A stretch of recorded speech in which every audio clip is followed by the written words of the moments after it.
Good evening and welcome to today's meeting of Teaching, Learning, and Student Supports. And I would ask that the clerk call the roll, please. Member Kamara? Yes, here. Member Mailman? Here. And Chairperson McCullough? Here. We have two items on the agenda this evening, and the first agenda item is 2-61.1, filed by Member Mailman to request that the administration, before further expansion of pre-K programming in the Worcester Public Schools, include local nonprofit early education and care partners in order to incorporate lessons learned and avoid pitfalls of 20 years ago. So I would ask administration, if you have input on this item, to share with us, please. Sure, through the chair. So as you know, Worcester Public Schools has a full and busy preschool effort underway. Currently, we have 23 integrated preschools, 5 full-day preschools for a total of 28, and we have 7 sub-separate preschools. So the 23 integrated are AM and PM, and so for a total of 46 classes. So you can see we're very busy. So as we begin to consider changes for upcoming years to early education, we will be tapping into our Director of Early Childhood Education, Lori Kuchka. And as such, she has been pivotal in so many early childhood community efforts, but she will also be the chair of the Early Childhood Community Task Force. She'll be co-leading that with our new Special Education Director. And as such, we would certainly invite local nonprofit early education and care partners to help with this task force so that we can best prepare for what future of early education will look like in the Worcester Public Schools. An event that we just recently had that was extremely successful is we brought back the countdown to kindergarten, and Ms. Kuchka was the person who was the brain behind the entire event, but she also included and invited multiple early childhood care partners to participate in this event. And Ms. Kuchka has excellent relationships with our care partners in the community, and we continue to tap into their skills and their knowledge so that we can have positive working partnerships together. So in sum, we certainly plan to create these opportunities for discussion with our partners in the community so that we can create a comprehensive early childhood plan for years to come. Thank you. My question would be the task force that's going to occur. What is the timeline for that task force? Do we have a timeline yet? I can get that to you. Lori hasn't given me exactly when it's going to start. It's just an early, we began talking about it this summer as we were planning the early, the countdown to kindergarten. Absolutely, and I'll open it up to Member Mailman and then Member Kamara, certainly for any questions. I think, this is such a valuable item. I'm really happy to hear the intended collaboration between Lori and the new special ed director, because I think that's obviously a very important part of what will happen with this, and as we continue to work with our community partners. So I will turn it over to Member Mailman. Thank you. So I had to remind myself what the heck I was talking about when I put this item on maybe a year ago. I don't know how long it was, but had some conversations in the last couple of days with some of the community partners that had expressed great concern about how our community partners are going to be integrated in the process of us moving towards some kind of universal pre-K. Obviously, that's not happening. This is a lot of classes, though, but we are not taking over a universal pre-K like is being done in many communities. I guess the whole item was about understanding that, the partners that have been handling this work, if we are to take that in on a 9 to 2 o'clock or 9 to 3 o'clock day, because we'll never have a full day program like is offered in the child care centers. There's a big risk to them. And so there's a lot of communities handling this work in different manners. Sometimes they're bringing, public school people into their organizations because the workday is what matters in this case, right, for families and stuff like that. So I'm happy to hear you say that there's going to be a task force and that we are going to include some of these community partners. Can you just, I mean, what does an integrated day mean? Does that just mean a half day? What does, Through the chair, the integrated preschool classroom includes typically developing students and also students with disabilities. okay. As opposed to and are they half-day programs? They're half-day programs, yes. Okay. And then in the five full-day programs, same population, is that correct? Yes. Okay. Okay, thank you. So I'd like to, Chair McCullough, I'd hope that we could leave this item open because I feel like it's something we're going to be addressing for time to come. So I'll open it up to Member Kamara, but I would agree with that suggestion. Possibly we could hold it until we have information regarding the task force. Would that be something, or? Or a task force, yeah, right. And then I would imagine we could keep it open until the task force makes some recommendations. Perfect. Member Kamara? Thank you to the chair. Yeah, so I want to thank the administration for the work, the presentation that was just given on this topic. And for some reason, I don't know if we had what Dr. Morse just went over, because as a backup, I didn't see that, but I will appreciate just the detail that she shared, if that can be shared with us as a backup. And then also, I do agree that I will, go on with all of you that this item should be kept on just for any more information as things unfold. Wonderful. So we'll make sure that we get the backup of information that Dr. Morris shared today, and we will hold this until we have information regarding from the task force to share with subcommittee. So clerk, if you would call the roll, please. To hold the item, Yes. Member Kamara, Yes. Member Mailman. Yes. And Chairperson McCullough. Yes, and our next item this evening is GB 2-292.2 to request that administration explore offering driver's ed utilizing local driving schools at the high school level. And we have gotten some information about this in the past, and I know that we were working to look at what our other opportunities are. So if I'd open up that to administration for an update, please.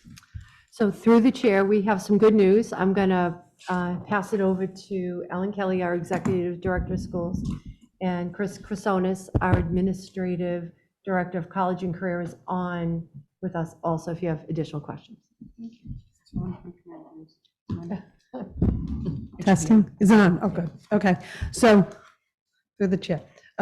Through the Boys and Girls Club, 10 students participated in driver's ed in the spring of 2023 and also during the summer of 2023. All students participating received driver's ed free of charge, and they were from Claremont Academy, and the sessions were held at the Boys and Girls Club. Logistics for the upcoming school year. I have to say Chris Christonis did a ton of work on this. In partnership with Emily Lehman and Ruth Seward from Nightlife, WPS has been awarded funds through Mass Hire to subsidize AAA driver's training program for 100 Worcester Public Schools students. Funds will be provided to 100 students to greatly reduce the cost of driver's education, and students and families will be responsible for a reduced payment for training and for a group driver's test fee. The grant funding designated for WPS high school students ages 6.5 and above from low-income families, with prioritization given to students enrolled in the Career Vocational Technical Education Chapter 74, CTE, and Innovation Pathways programs in order to help them access a broader range of internships and employment opportunities. The first cohort of students will participate in January 2024 through the AAA Drivers Training Program, and it will be offered through Nightlife at Worcester Tech. Future cohorts will be hosted at Worcester Tech and possibly South High.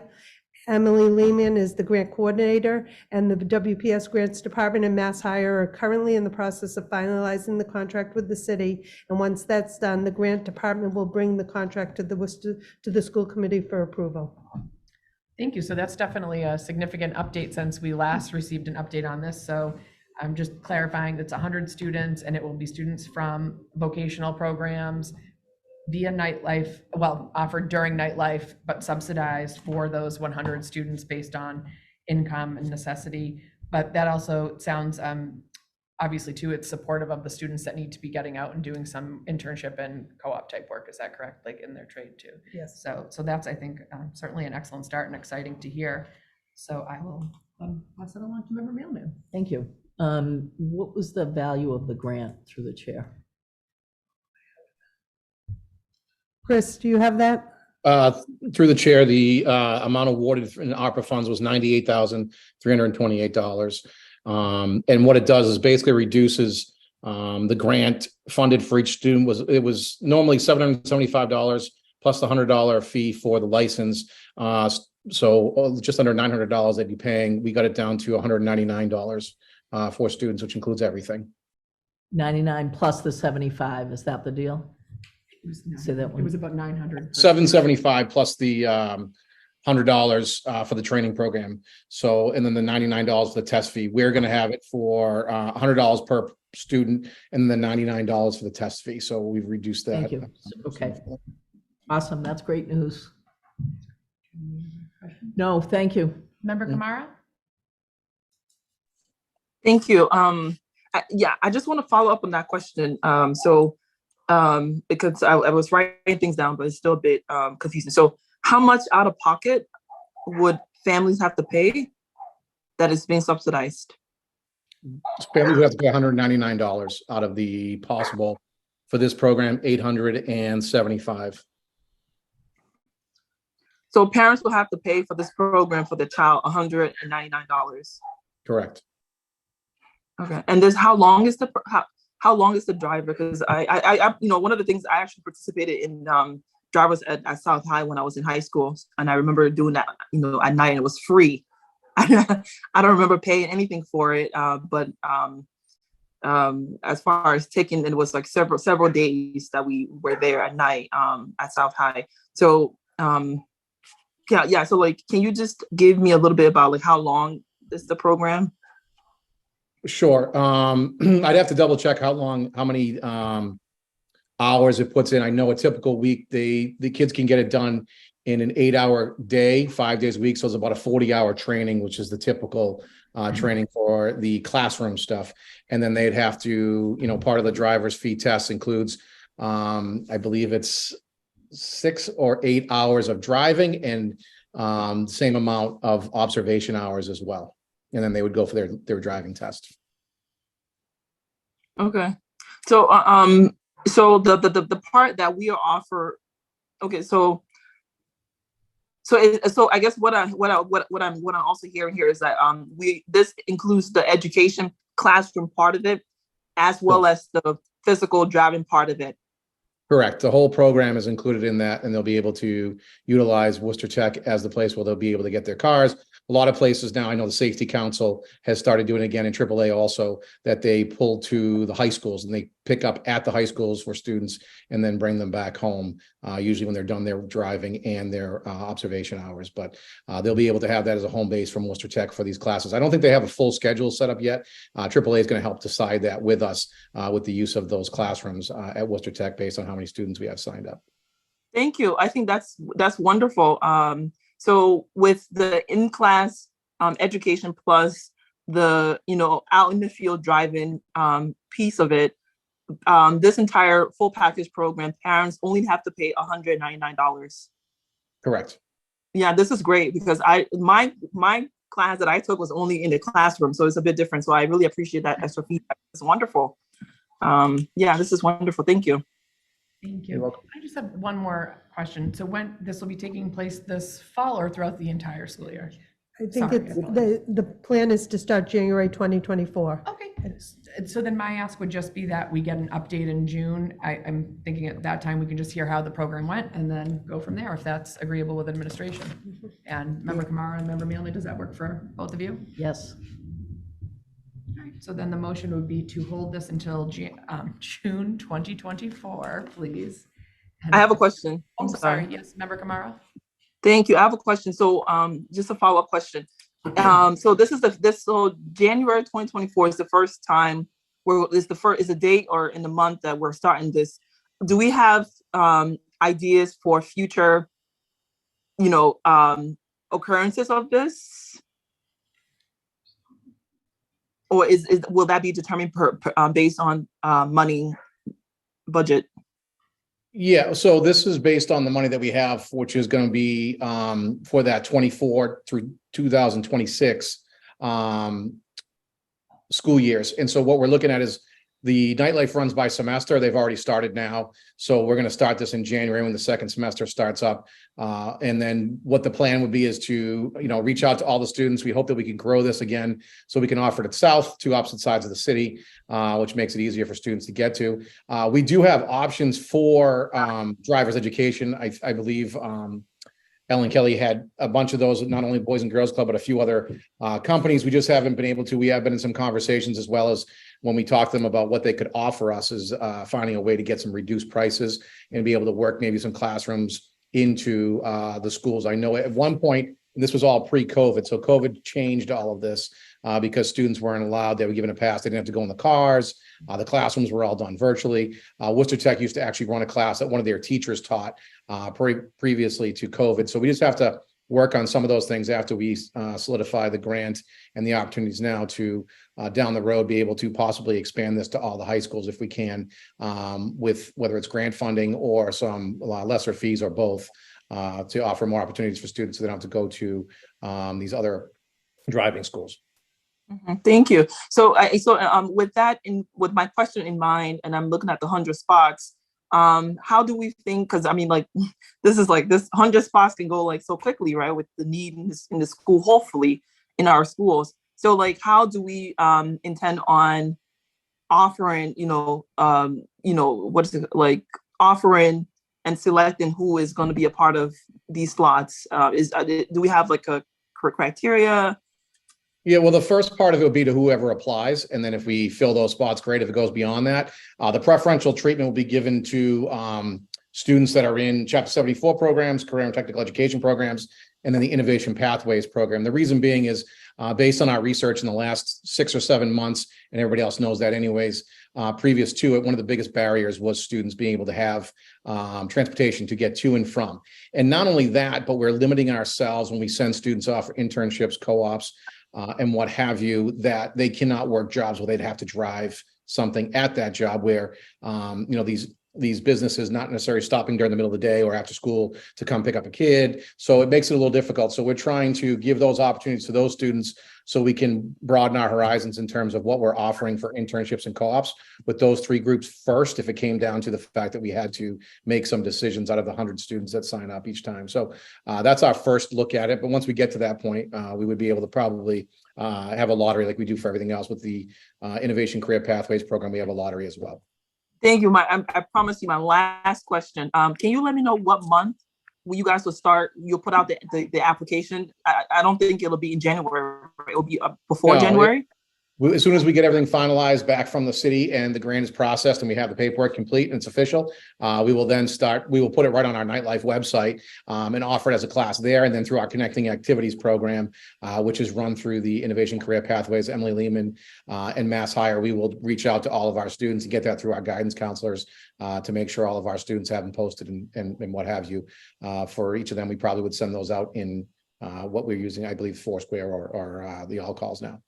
Yes, thank you. Can I make a motion that for school committee members to also get information once the application process goes out to community? Thank you. That's all.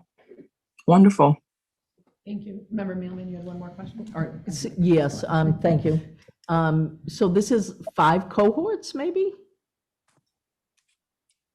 It could be, depending on how the size of the classes that they want to run. I know they can do the classes. It's just you're talking in terms of how many classes. I'm talking in terms of dollars, and you said it goes through 2026. So right. I assume we have one in the fall, and then the spring, and the fall, and the spring. That's the deal. Correct. And we might be able to do something in the summertime, which they've mentioned as well, but it might not, depending on availability of the buildings and for teachers for the program. Thank you.